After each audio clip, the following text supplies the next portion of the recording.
अस्सलाम वालेकुम। न्यूज़ के साथ मैं हूं सबा कामरान। खबर शामिल करते हैं।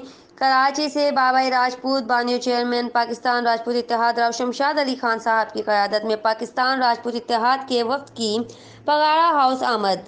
पीर पगाड़ा सबगतुल्लाह राशिदी से उनकी अहलिया की वफ़ात पर ताज़ियत की। वफ़द में मरकज़ी जनरल सेक्रेटरी राव बिलाल शमशाद, मरकज़ी चीफ ऑर्गेनाइज़र एहतशाम राव, सदर कराची डिवीज़न अजहर राजपूत, सीनियर नायब सदर राना मुजाहिद जहांगीर और जनरल सेक्रेटरी ज़िले शर्क की फरहान नज़र राजपूत शामिल। और पीर पगाड़ा के बेटे मोहतरम सैयद राशिद शाह राशिदी से भी इजहार ताज़ियत की। रिपोर्ट कर रहे हैं मोहम्मद सुहेल ऑन न्यूज़ कराची।